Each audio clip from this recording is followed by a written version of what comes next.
Hi friends, Karthik Deepa சீரியலில் ஒரு அட்டகாசமான ரிவ்யூ பற்றி தான் இந்த வீடியோவில் பார்க்க போகிறோம்.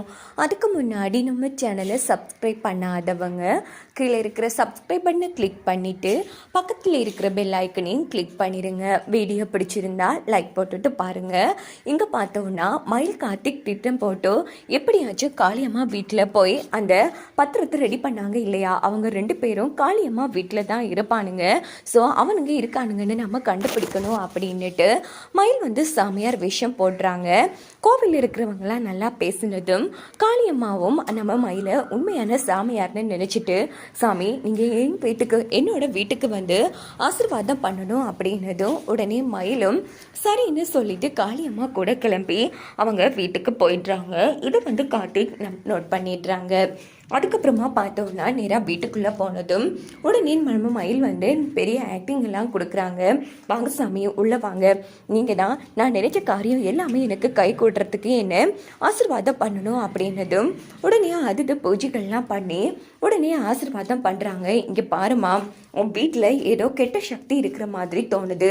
நீ நினைச்ச காரியெல்லாம் நடக்கணும்னா முதல்ல உன் வீட்டில் இருக்கிற ஒவ்வொரு ரூமையும் நான் ஆராய்ச்சி மாதிரி பண்ணி எல்லா ரூம்லையும் இந்த தீர்த்த தண்ணியை தெளிக்கலாம்ல அப்படின்னதும் உடனே காளியம்மா தங்கிட்டு இருக்காங்க. என்னாச்சுமா, இங்கே பாரு, இந்த தீர்த்த தண்ணியை என் கையாலேயே உன் முழு ரூம்லையும் நான் தெளிச்சேன்னு வச்சுக்கோ, கண்டிப்பாக உனக்கு அமோக வெட்டியும் நீ நினைச்சது உனக்கு கை கூடும் அப்படின்னதும் உடனே காளியம்மா சரி என்ன பண்ணுறது, இவர் சாமியார் தானே அப்படின்னுட்டு சரி சாமி உங்கள் தொண்டர்கள் வெளியிலேயே இருக்கட்டும், நீங்கள் மட்டும் வாங்க அப்படின்னுட்டு உடனே ஒவ்வொரு ரூமாக காளியம்மா என்ன பண்ணுறாங்கன்னா கூட்டிகிட்டு போகிறாங்க. அங்கே அந்த 2 பேர் இருக்காங்களான்னு நோட் பண்ணிகிட்டே போகிறாங்க. மயில் பார்த்தோன்னா கடைசியாக ஒரு ரூமுக்குள்ளே வராங்க. ஸோ தீர்த்த தண்ணியை தெளிக்கலான்னு எடுக்கிறாங்க. அவங்க 2 பேரும் இருக்காங்க.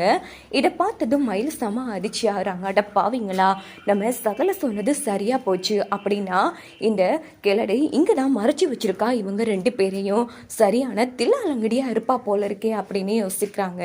என்ன சாமி ஏன் அப்படியே நிற்கிறீங்க அப்படின்னு போதும், ஆமாம் இவங்க 2 பேரும் யாரு, திருட்டு பசங்க மாதிரி தெரியுது, இவங்க இங்கே மறைமுகமாக என்ன பண்ணிட்டு இருக்காங்க அப்படின்னு போதும், அது ஒன்றும் இல்லை சாமி, எனக்கு வேண்டப்பட்டவங்க, நீங்கள் தீர்த்தத்தை தெளிச்சிட்டு வாங்க அப்படின்னு போதும்.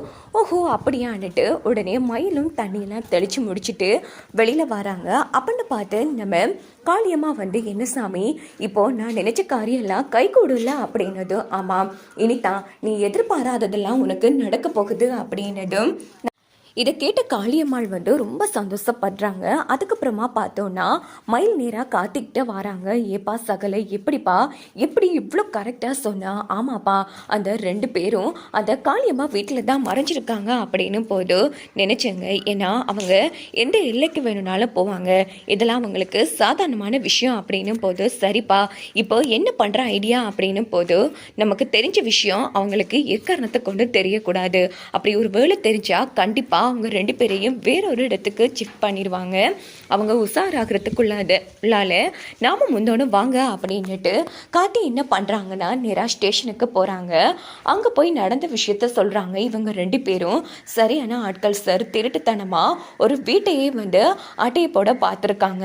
இவங்க வண்ணவரால் அழிகிற பேனாவால் போலி பத்திரம் ரெடி பண்ணி எங்கள் அத்தையோட கையெழுத்தை வாங்கியிருக்காங்க சார். இந்த பத்திரத்தை காமிச்சு தான் உங்களையும் அவங்க ஏமாற்றி எங்கள் வீட்டை ஆட்டை போட பார்த்துருக்காங்க.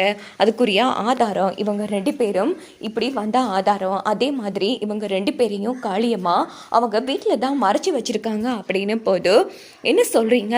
ஆமாம் சார், நீங்கள் உடனே இப்போ அவங்க 2 பேரையும் பிடிக்கலாம் அப்படின்னதும் உடனே அந்த இடத்துல போலீஸும் சரி சார், அப்படி ஒரு வேளை அவங்க இல்லைன்னா நாங்கள் உங்களுக்கு கொடுத்த டைம் முடிஞ்சு போச்சு, அதனால் நீங்கள் வீட்டை காலி பண்ணுறதை விட்டால் வேறு ஆப்ஷனே இல்லை, இதுக்கு உங்களுக்கு சம்மதமா அப்படின்னதும் ஓகே சார், முதல்ல நீங்கள் வாங்க, அவங்க 2 பேரையும் விசாரிக்கிற விதத்தில் விசாரிச்சிங்கன்னா கண்டிப்பாக ஒன்றும் வெளியே வந்துடும் அப்படின்னதும் உடனே அந்த இடத்துல அதிகாரியும் கார்த்திக் மயில் 3 பேரும் கிளம்பி காளியம்மா வீட்டுக்கு வராங்க. இந்த பக்கம் பார்த்தோன்னா சாமியார் ட்ரெஸ்ஸோடு தான் இருப்பாங்க மயில், ஆனால் தாடியெல்லாம் கலட்டித்தான் போவாங்க. உடனே சாமியார் ட்ரெஸ்ஸில் மயிலை பார்த்ததும் இந்த பக்கம் காளியம்மா அதிர்ச்சி ஆகிறாங்க. இது நம்ம வீட்டுக்கு சாமியார் மாதிரி இருக்கே, இப்போ அப்போனா நம்ம வீட்டுக்கு வந்தது இந்த மயிலா அப்படின்னு காளியம்மா திகச்சு போய் நின்றுட்டு இருக்காங்க.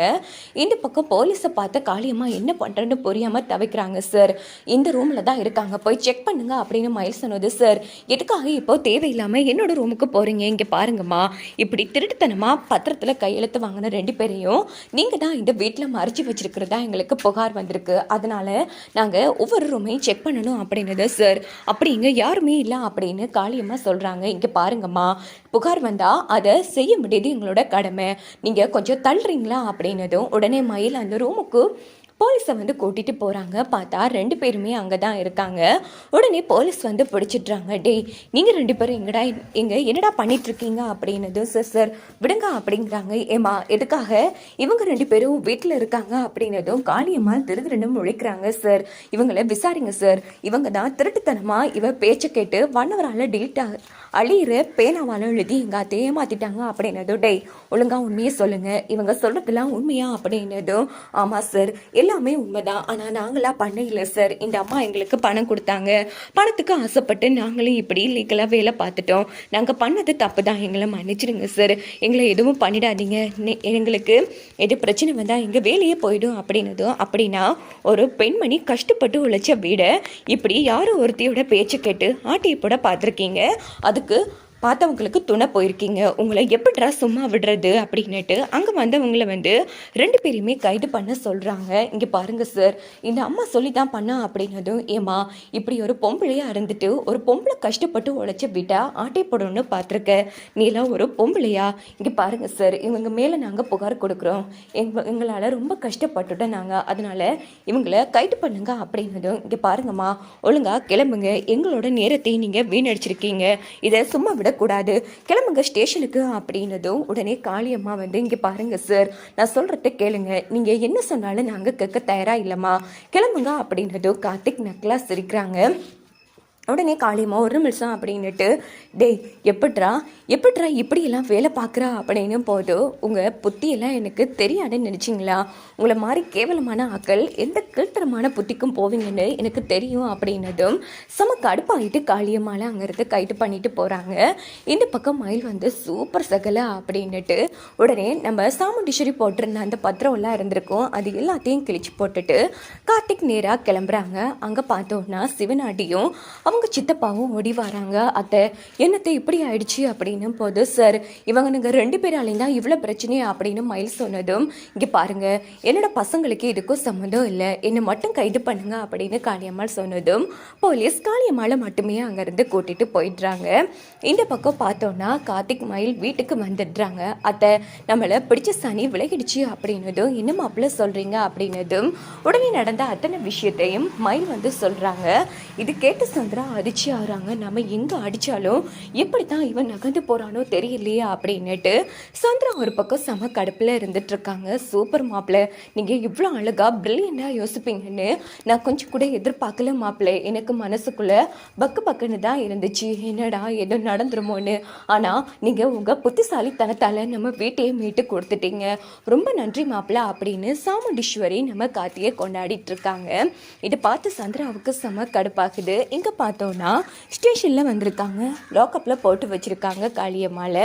அப்படின்னு பார்த்து சிவனாண்டி அவங்க சித்தப்பாவும் வராங்க. என்ன காளியம்மா இப்போ தான் வெளியில் வந்தா, அதுக்குள்ளே உள்ளே போகும்படி ஆயிடுச்சு, சே இவன் இப்படி பண்ணுவான்னு எதிர்பார்க்கலாம் அப்படின்னதும் காளியம்மா செம கடுப்பில் இருக்காங்க. இதோட பார்த்தோன்னா இந்த ப்ரோமோ பிடிச்சிருக்கு.